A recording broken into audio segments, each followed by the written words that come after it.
All right. Hello, everybody, and welcome to the Rise Above Justice Movement, the podcast. My name is Zachary Mallory, and I am the host and the founder of the Rise Above Justice Movement and the Rise Above Justice Movement, the podcast. All right. So, yet another addition to our candidate series, and there's hundreds more coming because people are reaching out left and right, and progressive candidates are running all across the country. And this one out of Alabama is a personal platform that I deeply care about, and I'm excited about this. Without further ado, Jeremy, welcome to the podcast. Hi, thank you so much for having me. It's an absolute honor. Thank you for your service, first of all.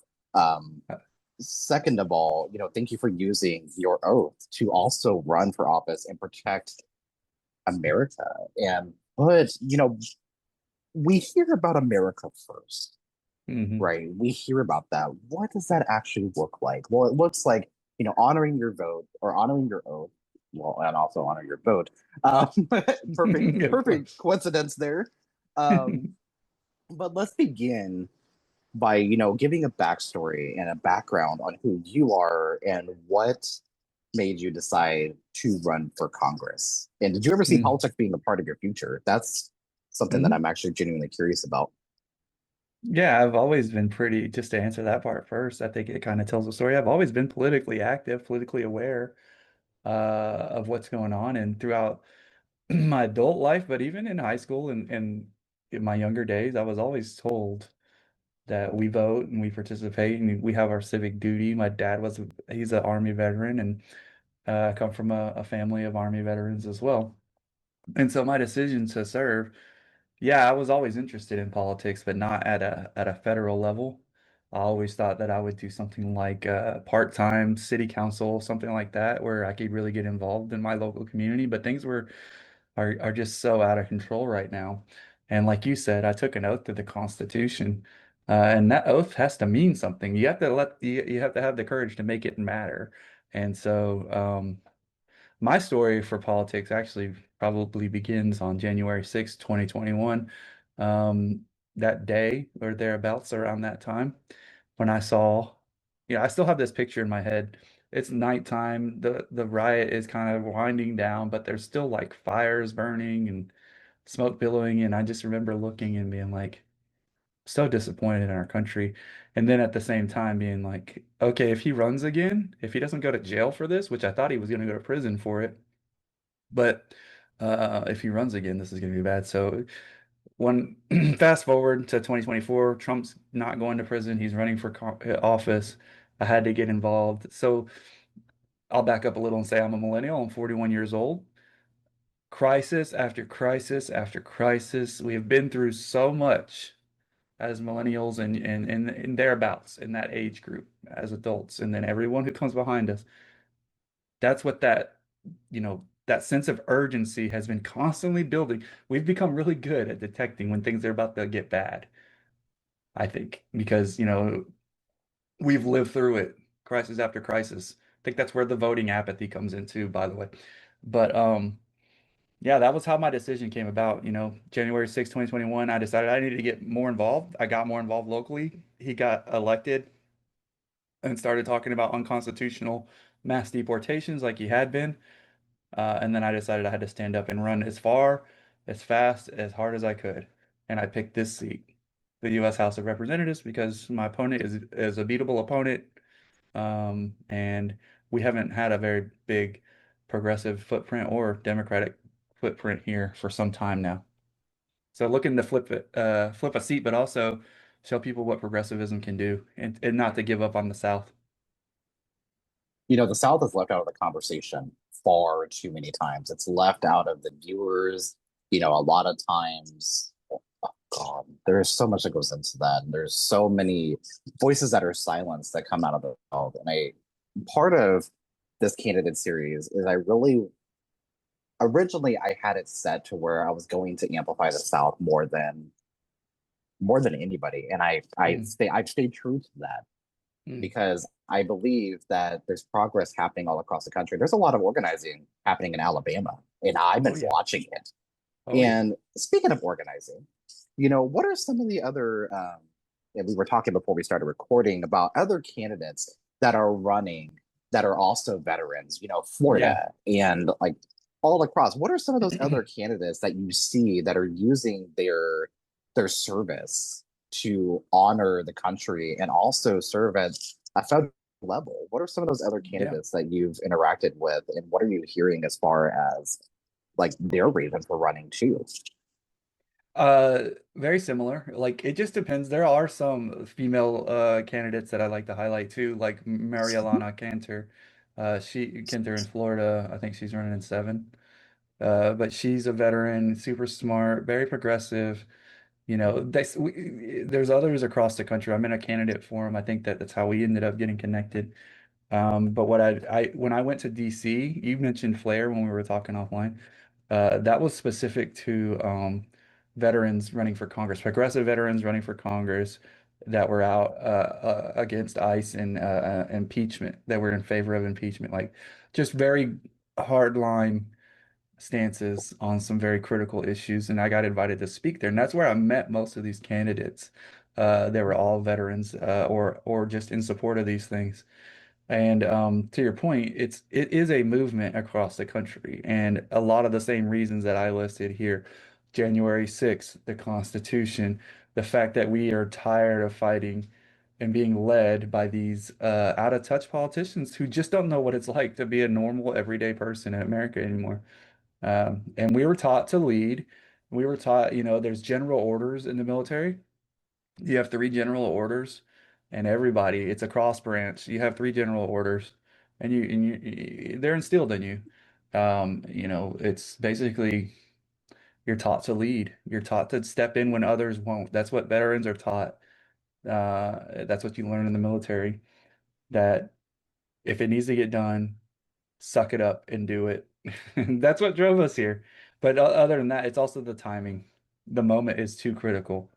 So people who are running for office now who've never ran before and they're veterans, I think you should give them a good look. It doesn't necessarily mean they're all going to be progressive, but I think you should give them a look because, a veteran, especially one who's deployed, but any veteran makes this oath that you will lay your life down. If that's serious, like you're willing to become property of the government and lay your life down should they ask you to. And that's a sacrifice that not many people are willing to make. Absolutely. And spot on. Absolutely 100%. I can't even add anything to that because it's literally spot on. And thinking about, Alabama. So let's highlight some things that are happening in Alabama. So there's a documentary that came out in 2025 named titled The Alabama Solution. And I sat down and I mentioned about this on a previous episode, but I sat down and I watched it, and it was like an instant, like a rage feeling. It's like these prison conditions in which people that are incarcerated are facing these conditions, the extreme flooding, the horrific, just the horrific conditions in general. One, have you watched this documentary? And then I know whenever we were talking offline, you mentioned that you did and you did a campaign event.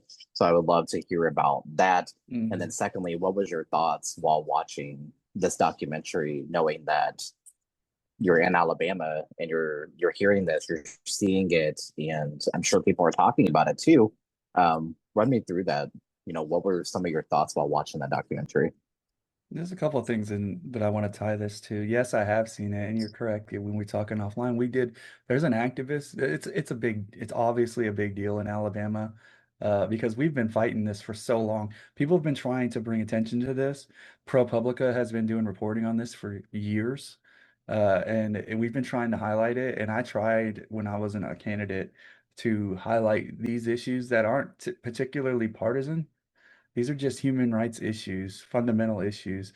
Uh, so I've been following this stuff for a long time. So when I got asked to watch the Alabama Solution, if I had watched it or not, Julie Sled is the activist in our local community who's very committed to highlighting these atrocities and fighting for. She's actually fighting to abolish the death penalty, which I love. But the answer I gave was no, I haven't seen it. And it took me a long time to watch it. And the reason why is because these things, when I see things like this, when I like it was worse than I could have imagined, and I knew it would be, and so that scared me. I didn't want to see something that was happening like that, but I did. I took the invitation to have a screening with Julie, and we did a question and answer and a reflection period at the end, and we kind of recapped what's happening. So, what I learned by watching the Alabama Solution was it's worse than I thought that it could have ever been. When you see what they're doing to people, we're treating people like cattle, like less than human in our work. And it doesn't even scratch the surface if you ask me. Because we're building more prisons here. They're taking COVID money and building mega prisons, they're called mega prisons. They're like their goal here is in Alabama is subjugation, profit through subjugation, whatever that looks like. In this instance, it looks like criminalizing human behavior. Now, I'm not saying every, but like harsh penalties for first-time offenses and putting you into the system rather than trying to prevent people from going in. They make it easier to put you away forever. And that's how they it's a profit-driven system. And then when you get paroled, you of course if you work for, companies here can use prison labor in their and they don't get paid for that. Like the prisoners don't make money for that. That's part of their service. So we're literally watching, in addition to all of the blatant human rights abuses, like United Nations would call that a humanitarian crisis. What's happening in our if Alabama was its own country, that's a humanitarian Mhm. crisis that would require UNICEF Mhm. aid. You know what I Mhm. mean? Like that's how, so, but watching that documentary, I also I got like weirdly hopeful about a couple of things. And here's the political part of it that I want to tie it to. So running for office in a time that just seems so desperate and so urgent, and people are losing faith. And these are folks that are in prison for life, being treated so horribly and harshly, yet they found ways to organize. Mhm. They found ways to organize and protest and resist. Okay, so you have to be able to take some silver linings from that, that they are resilient. They are strong and they are smart and they know what they're fighting for. They know that despite the decisions that they had made in their past, that they could be rehabilitated and that they can fight for the justice that they deserve now, right? Doesn't absolve them of their crime, but what they're doing now is way, way more than uh, anyone should have to endure. Beating someone to death, multiple different people being beat to death in prison, um, and then having it covered up and not really doing anything about it. Still to this day, nothing being done about it. Nothing. And it continues to pad the pockets of Governor Kay Ivey. Um, Hmm.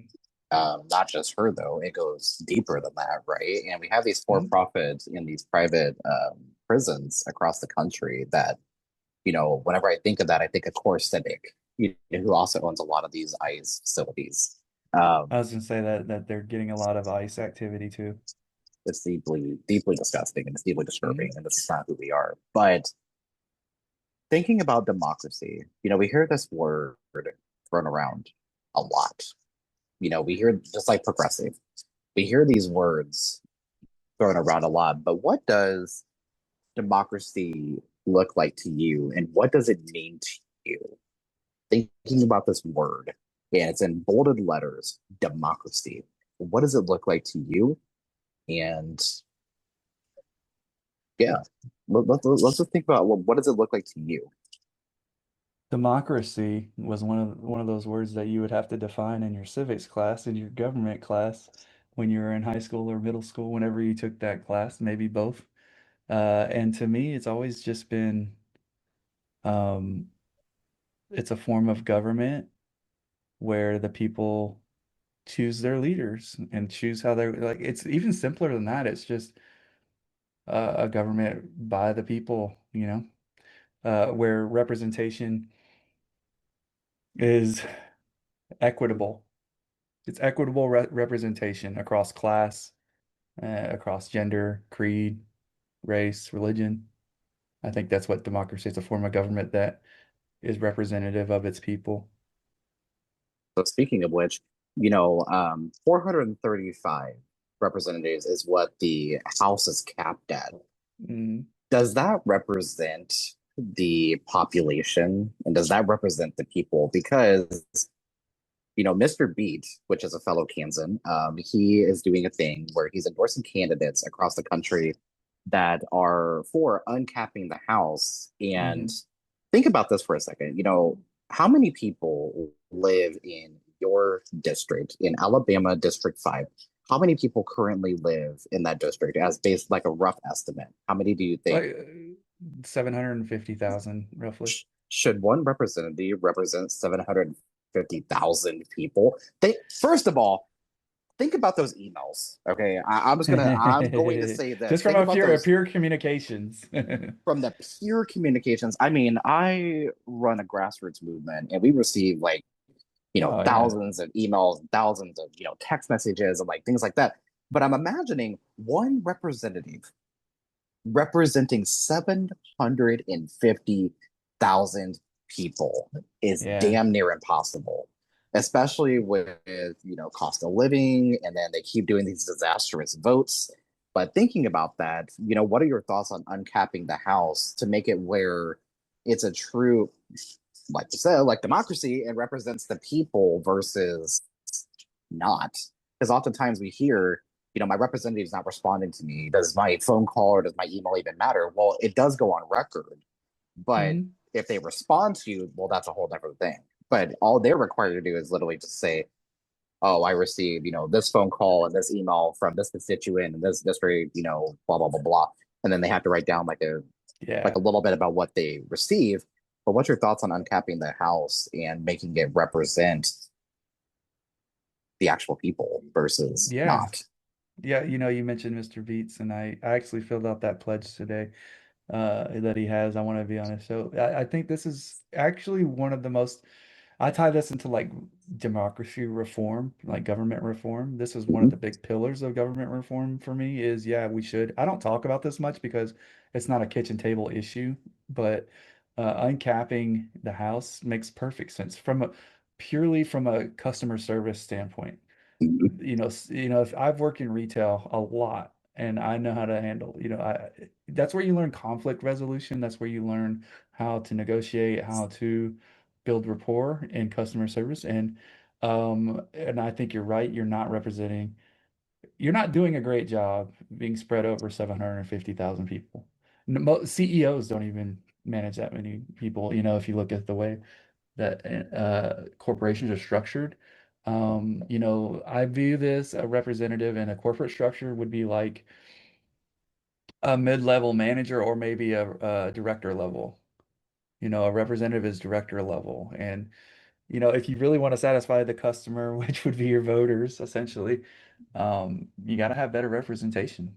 You got to have some frontline leaders who are out and about in the community, and you don't have the budget for that kind of stuff. So I would agree with you. Yeah, absolutely spread that out. And I haven't even thought about what that would mean for the democracy, but I can only imagine that your vote would get more powerful. Your vote would matter more because it's being spread over 750,000 people. It's being spread over 100,000, you know? Or less. Yes, Yeah, or absolutely. less. And that's what I think is cool about the House of Representatives. It's like, yeah. Now let me ask you a question. If you restructure it at the federal level, would you think that states should restructure as well, or do you think that have you given it much thought? I guess that kind of depends on like what like the district layouts, right? So whenever we look at like the state like representative districts, obviously I think there needs to be more representation. And Hmm. you can't have enough people working on these issues because Yeah, the yeah. more people you have, the more things can get done. But we also have another issue in that, and it's the money in politics and the influence Hmm. oftentimes there's, the pushback like, oh, we can't do this because, XYZ, and it That would comes, probably eliminate the money out of politics a little more too.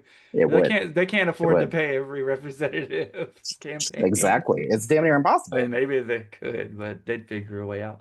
But like honest people who are looking like with integrity, when they're putting together systems like this, have to have a degree of cynicism. Like, okay, how are you going to put this together? Like, where are they going to exploit this? And I think you need some people in there who are very, who have experience with cynical corporations that will know, like, that have turned good. Like, where are they going to exploit this? Because I would always be looking for that. These people aren't dumb. If we say that they've convinced us of all this stuff over decades, you don't think they're game planning on how to like our next move and what their survival is going to look like? Yeah. Exactly that. 100%, which let's kind of let's shift a little, let's shift a little whenever we're thinking about this. Mhm. Thinking about reproductive rights, thinking about abortion access, thinking about Black maternal health, which hits Alabama extremely hard. The lack of healthcare, the lack Mhm. of resources, especially in like rural communities. Rural hospitals are closing at astronomical rates. Thinking about, reproductive rights and Black maternal health, what do you propose as far as we tackle this healthcare crisis, not only in your Mhm. district, but also in the country? We have these for-profit healthcare systems that literally is like pure greed. I Mhm. know from a personal standpoint, it's added a lot of debt to me. People go into debt because we cannot afford the healthcare. And we are one of the richest countries in the entire world with some of the poorest systems. Mhm. Thinking about that, what's your thoughts on this? Yeah, so last night I was at a Democratic club meeting. This is what day is this? So it was on 421. And I was at a Democratic club meeting in Lawrence County in North Cortland, Alabama. Small town, but very historic. And they are that statistic that you talk about when you talk about rural hospitals closing. They have become a part of that statistic. They no longer have an emergency room. They have urgent care. They do not have an emergency room. So it also happens to be um, heavily minority, heavily black area. So maternal health you mentioned, and the black community especially being very risky to have a child to be pregnant and be black in Alabama. It's, to be a black woman and be pregnant in Alabama is now a risk to your life statistically that you Mhm. otherwise would. And think about that, right? If you think about your life in statistics, things become a little bit more real. So just by virtue of being born black and a woman in Alabama and being pregnant, your life is now at a higher risk than it would be if you were white, simply because the care does not exist. And it's not because this is why statistics are important too in data and being data driven in these issues and being willing to talk about and being willing to talk about things when it comes to race and things like that because you can highlight the disparities much easier with statistics and so all that to be said, they have to drive 45 minutes to the closest hospital. So you're not it's your odds of surviving, and I know we've got great technology, but your odds of surviving a heart event, and it's an older aging demographic out there too. A lot of recent retirees are close to retire. They're not going to survive. And my thought was like, they're already destitute, right? They're already like if you're thinking about they're impoverished. If the statistic to me means it's an impoverished area, low opportunity economically. Their paper mill just closed, so their employment opportunities, it didn't just close. It's been like 5 or 6 years now, but they're feeling the effects of it now because there's no economic opportunities there. As many, you have to drive 45 minutes to work. You have to drive 45 minutes to the hospital. these are the places that Democrats have left behind too, right? And Republicans. Like the Republicans aren't going out to Lawrence County and talking about healthcare. So your original question was talk about healthcare and maternal health and what it's like in Alabama. And it's tough right now if you don't live in Huntsville or Madison. And even if you live in Huntsville, your choice just got even more difficult because especially if you're a healthcare worker, Huntsville Hospital now owns the entire hospital system in this area. So, competition for wages, competition for service, all that stuff has gone down just overnight.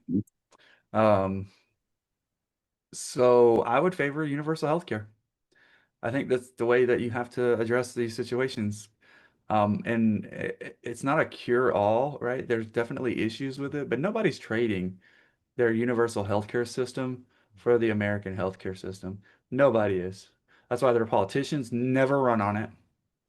You don't see Germany, UK, Ireland, France, Spain, Italy, none of those places running Mhm. on taking healthcare away from people, even in their conservative party.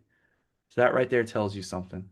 Secondly, um, it can't be a for profit. You got to take the profit out of it. You got to limit the profit. You cannot have pain being your number, or pain or healthcare being driven by profit. You just can't. Mhm. What you start when you start building something that is designed to keep you comfortable and live on mitigating pain, you're losing the essence of your business.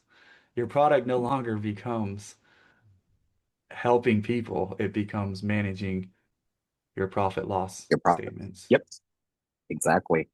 Which kind of dives in and talks about the housing crisis. And it talks about, what essentially, what does housing look like in your district? And Hmm. is this a top concern in regards, like whenever you're canvassing or you're phone banking or getting out and talking at town halls, or talking, at events, housing is something across the entire country that I think everybody can come together and realize, yeah, this is a legit issue. Here in Kansas City, I'm going to tell you this, the city council and the Kansas City Royals have decided to move our ball stadium downtown. So, but keep in mind, okay, keep in mind. I know you said you spent some time in like the Kansas City area, but they're moving Hmm. they want to move both of the stadiums. I'm from that area. I literally Oh, grew they up. want to move both of them. They Okay. want to move both of them. One wants to go across the state line onto the Kansas side. One of them Hmm. is going to go down by like where the Crown Center area is, which is a Hmm. very dense populated area. Yeah. Thinking about that, what does housing look like in your area? Because moving this ballpark to downtown Kansas City is going, one, there's not enough places to park as there already is. No. It is ridiculous Yeah, I've trying been to down find a there. It's parking hard. spot to go to a goddamn doctor's appointment. But just thinking, not even just that, like, I mean, it's just absolutely asinine. They cut the budget for, funding of the buses. Oh, we can't take care of, opening more shelters to, help our unhoused community. They don't give a damn about veterans. They've proven that numerous times, which a lot of those unhoused community members are veterans. I used to work in the systems. The Hmm. stories devastated me. There was an older gentleman. We'll dive into housing here in a second, but I want to share this with you. And I know you'll resonate with this being a veteran yourself. I was working at a shelter in Kansas City, and this older gentleman, he comes in and he's like, I need a place to stay. And I was like, oh, we're practically at capacity. There's not a lot of, extra space. A lot of our funding's been cut. We're not receiving a lot of donations. Like, there's a lot that was like, we were still receiving it, but it wasn't like, and this is like during COVID, right? Like, Hmm. literally, you have this global pandemic, and I got burnt out very quick, needless to say, but Hmm. I had to turn him away. And he came back the next night, and he came back the next 3 nights. I was working a weekend, Friday, Saturday, Sunday, and he came in and he was like, "Do you have a space? Do you have a space? Do you have a space?" And I was like, "Actually, yeah, we do have a space." Hmm. He was so grateful. And then he sat down in the lobby and like talked to me for a minute. And he was like, I need bedding, I need food. I need to take a shower. I was like, we got you here. And I was like, you are safe now. You're safe here. You know, you have 30 days. You'll be off the Hmm. streets. You'll be, you know, he was sleeping across the way. I saw him every time I would come to work. And it's like, God, he has a story. And little did I know, you know, he is a recovering alcoholic. You know, he's Hmm. coming off of drug usage. He's Hmm. a veteran, you know, like he has like his, you know, his medals, like he has like all of this. And he comes Hmm. in with all of that and he's like, this is what this country does to people like me. Hmm. Whenever I tell you, I felt like I had to go into the back Hmm. because it was like I'm gonna start sobbing. I need Hmm. to. I'm tearing up like thinking about this now. But you know, my grandfather was a Air Force veteran, and this hits me really hard. You know, veterans die by suicide at an astronomical rate every single day, Hmm. every single minute. I think it's 22 every minute, My and grandfather. I'm sure it's increased by now. Thank you for sharing that. Um, I'm shaking because it It's hits me real. so incredibly hard. Mm. Um, but thinking about you know shifting and going back, thinking about housing in your district in Alabama, what does the housing look like, or I guess the lack thereof, Well, we don't have like a shortage of housing per se. We have a shortage of affordable affordable housing. housing? Yep. Because the prices here have skyrocketed, and what that's caused is so Huntsville is an attractive market. This North Alabama is a very attractive market because the cost of living is very low. And you know, the proximity, it seems to be more of an undiscovered. It's been growing for, the last 5 years, but the most recent census said it's the fastest growing area in Alabama. So that being said, you've got a supercharged housing market. Interest rates are still really high, and people are being priced out of the market. So I've had conversations just as recently as last weekend on something just went off in my house. I don't know what that was. When I don't pay attention to my puppy, she knocks things over. But it's fine. Um, so yeah, housing. I was talking to this a young voter at the most recent event that we did. It was a candidate meet and greet out. It was a public candidate meet and greet with multiple candidates, and she came by and was asking questions. And she's 25 years old. Just asked her about her background a little bit and what she was worried about. 25 years old and can't afford to move out of her parents' house. Has a degree, working, but can only find a job making like 18 bucks an hour. And that's just not enough to live near your home. And what's happening even more, just to further compound that, let's say you're making good money, like out of college, your starter job, there is no workforce housing here, is what I'm trying to say. The people who work here can't afford to live here. And that creates a major infrastructure problem. That it creates an affordability problem. And it's creating a lot of congestion, plus the lack of public transportation. So it just compounds the problems that the young folks in this, and that talking point specifically for what my campaign is about the young folks. Because if you didn't sign up for the military and you just went to college and did your thing, you're not probably thinking about staying in this area. And we've got a very high graduation rate and education levels here. And these are some super smart kids, and I want them to stay here and feel welcomed here. But our politics don't make young people want to stay here. And that includes with the housing crisis. There is nothing being done to address the affordability issues here, such as corporations buying up the homes and then selling them. And they're buying up, like driving the price up 2 to 3 times because they know it's unregulated and that they can just buy and sell and flip and they don't care about the after. Whereas other people are forced to sell their homes and move out of the area and to be able to afford to live or make that choice. And then a family who was going to buy it gets priced out of the market because the corporation comes in or the group comes in and bids up the price. And I've talked to realtors who've told me this, and it's a heavily um it's just a well-known problem that exists and I have plans to address it. Yeah, absolutely. And what are some of those plans that you knew I was going to ask this, but I'm curious to know what some of your plans are to address this. And whenever I think of housing, um, I also think of the Veterans Community Project here in Kansas City. Jason Mm. Kander is a big Yeah, part of I it. remember him. He was the And guy that ran for office, wasn't yep, and he he? Yeah. dropped due to his mental health. PTSD. Yep. Um, and which is obviously very Hmm. relevant and prominent in the veteran community. But thinking about like veteran housing, thinking Yeah. about that, what are some of your proposals and some of your thoughts in regards to like housing as a whole, but more specifically about veteran wise? I get really worried about how this administration talks about veteran care and Mhm. especially unhoused veterans.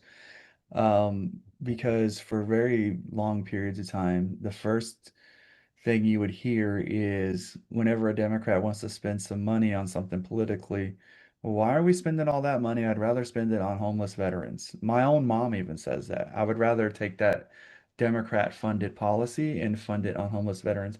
And I'm very much tired of tokenizing people in general. Like in just in general, but the tokenization of the homeless veteran has got to stop because it undermines the seriousness of the problem and because it pulls on the heartstrings of like who wouldn't want to take care of a homeless veteran in your own mind? Like we're raised to believe that veterans are uh you know can do no wrong. Like we should take care of the veterans. So naturally, the first time that someone talks about the housing crisis or unhoused folks, they'll say the homeless veteran. Mhm. And we've got to stop if we're not willing to address homelessness at a federal level and treat it with, seriousness that it deserves and address the root problems that cause most homelessness, which is mental health care and substance use disorder. Then, tokenizing a veteran doesn't change that, right? It just compounds it. So what I'm saying is,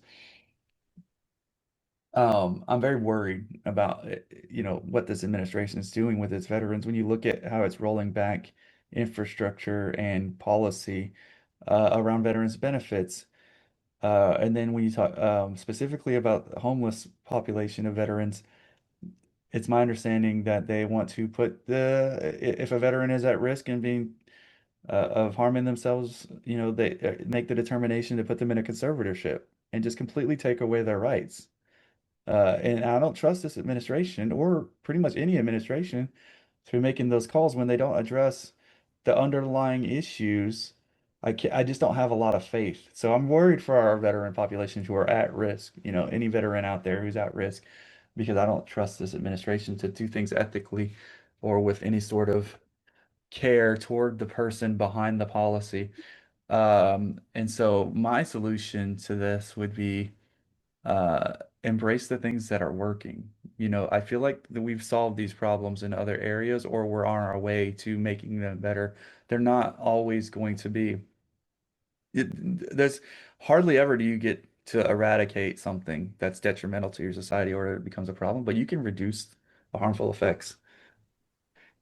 So my solution would be for veterans specifically, I want to see a stronger a stronger, more robust VA that takes the problem seriously, and dedicates the resources to, I would love to see private partnerships across the sphere too. There are organizations who already do this, like I said, who you work for one of those organizations. I would like to see stronger partnerships in my district with organizations like that, because I do know that we have a pretty significant population of unhoused people in general, and very little resources being funneled in to address the situation. It's looked at almost as a problem no one knows whose responsibility it really lies on. Mhm. Exactly. Which brings me to my next to last question for you is about federal workers.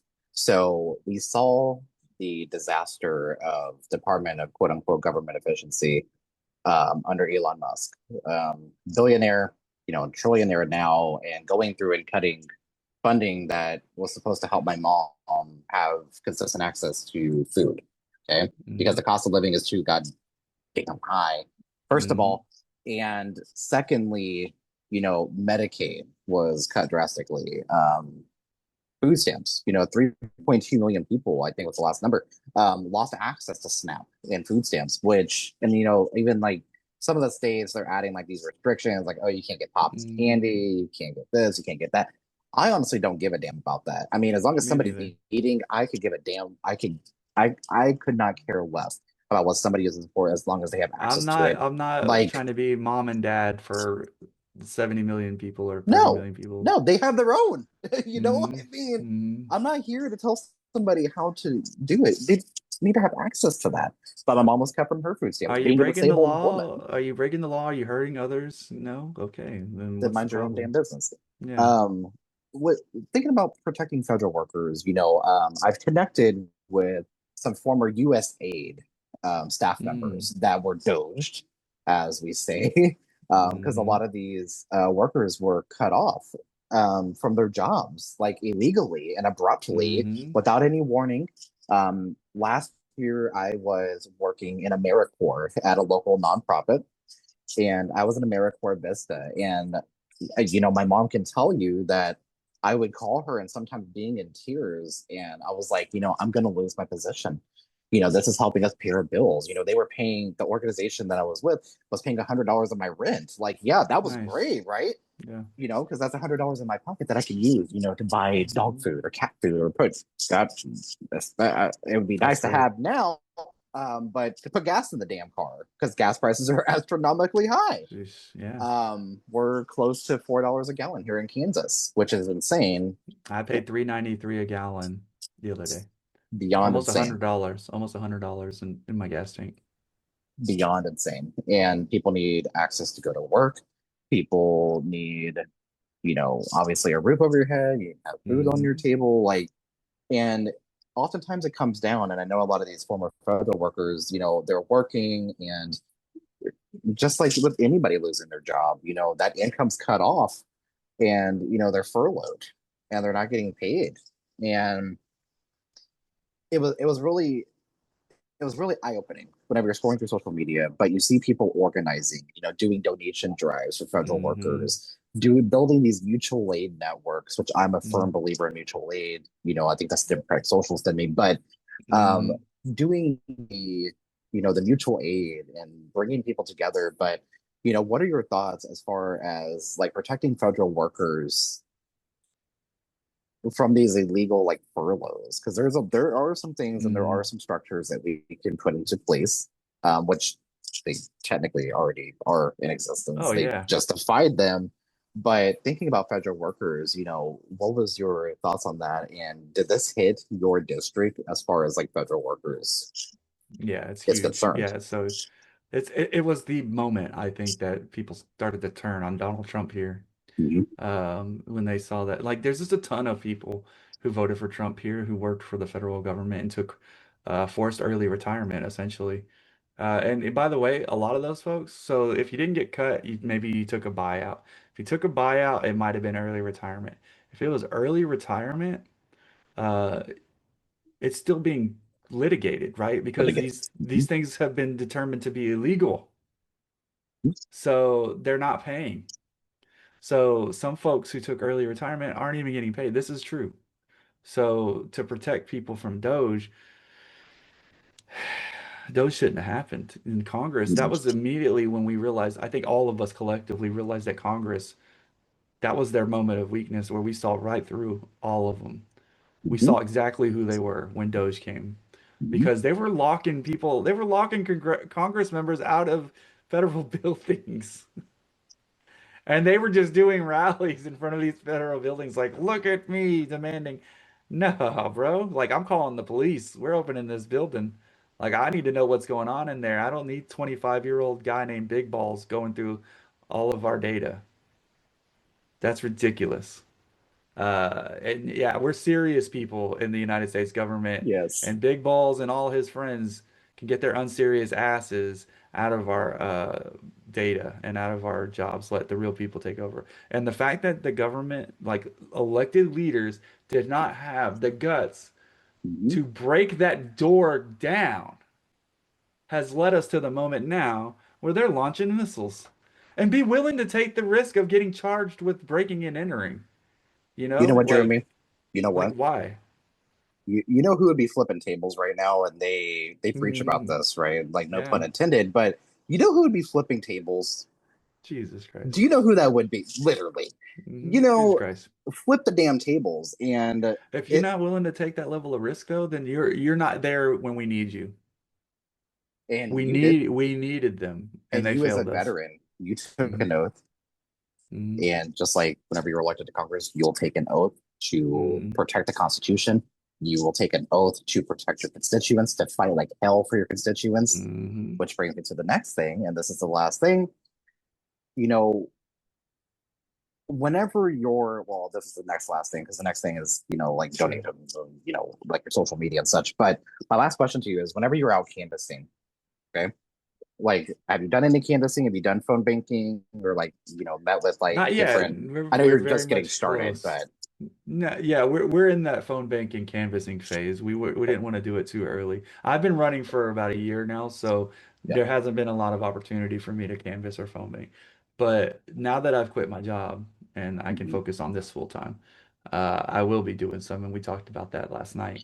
And then Good, I've got another meeting with some friends today, so we are going to be doing phone banking and canvassing for the good, last like 2 weeks of this election. My good, primary is on May 19th. good. What are some of the top concerns of your district? Hmm. Well, Or what do we've you talked a lot suspect of them. whenever you're going out and talking to people? What do you suspect that their top issues are going to be that they bring to you to talk about? If they're undecided, it's usually healthcare. It's like literally the first thing that we talk about most of the time. 90, I would say if there was a statistic, I don't want to make one up, but it's a majority, a large percentage of the time, it's healthcare. Where are you on healthcare for all? And keep in mind, I'm in a primary, so it's like people are trying to vet their Democratic candidate. How left are you? Yeah, I support universal healthcare. I support those things. So what people like, what's really concerning right now, what that tells me though is people are willing to vote for anyone who's not a Republican at this point. But what I'm gathering is people are trying to figure out um, how progressive can we go? Like they want to see how far we can push this, and that's where I'm at. Like, hey, how far are we going here? Because I don't know. I make no assumptions about what that Congress is going to look like, other than the things that I'm going to push for. But my thought is what people are really worried about is fascism, Mhm, mhm, ultimately. If you just kind mhm, of go like this is the umbrella, a loss of our democracy, a repeat of 1940s Germany or, something like that. That's what people are really worried about. Um, it's not going to repeat. Things are different now. Information travels in the blink of an eye. So what the game is now is what do you believe? Who do you believe in? How quickly do you believe it? And that becomes challenging. So for me, that's what I boil it down to is this whole election has been about the rise of authoritarianism. But like when you break it down, the kitchen table issues, the economy, prices, like if you were to zoom out the primary, people who aren't looking for pure politics right now, it's prices, 100%. Gas prices, the price of food, the price of insurance, price of a car, the price of a house. Can't take a vacation, can't afford school. Thrifting my clothes, which that's what I do because I like the environment. But some people think that thrifting clothes is beneath them. How tight can you make your budget? That's what people are thinking right now. What can we sacrifice? How many subscription services? That's what people are thinking right now in our what subscriptions can I get rid of? Do I really need this? Or can I get the off-brand? Or, should I skip my medicine this month? It's not life-saving medicine, but it's just, mental health care. Should I skip it or should I get it? You know, my personal mhm. decision is where am I going to buy health care? right now because I don't have a job. So where am I going to get healthcare? Am I going to go to the marketplace? It's going to be cheaper, or am I going to use Cobra? Do people even know that Cobra exists?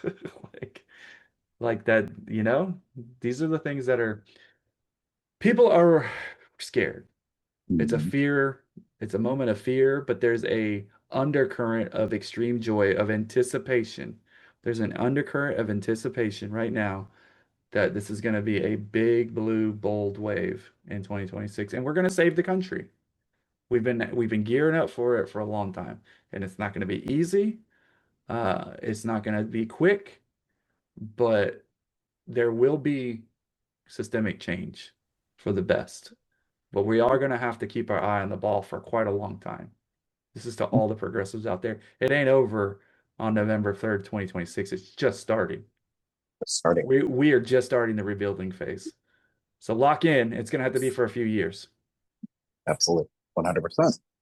Which, speaking of which, first of all, again, thank you for coming on the podcast and having this conversation. This has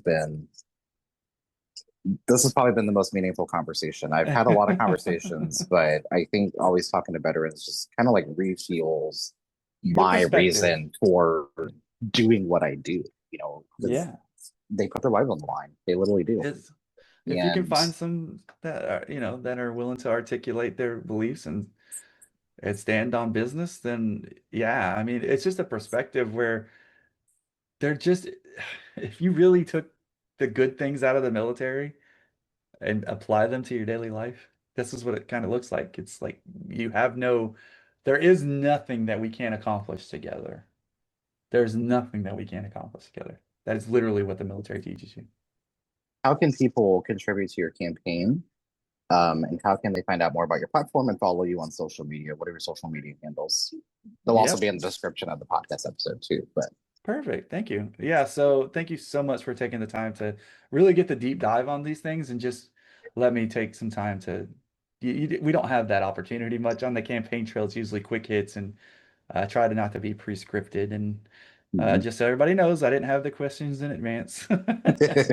But I did not. So you want to know where to reach me. jeremytakesthehouse.org. jeremytakesthehouse.org is where you can reach my campaign. You can learn more about me.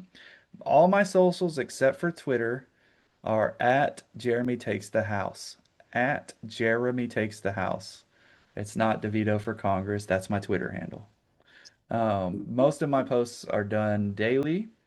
I'm very active on Facebook because it's a mix between long form and video, so you can do both on that, and I like that.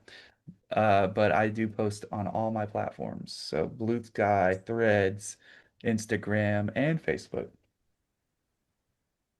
Perfect, Jeremy. Thank you so much. Again, thank you for your service. Thank you Mhm. for carrying on that service and Absolutely.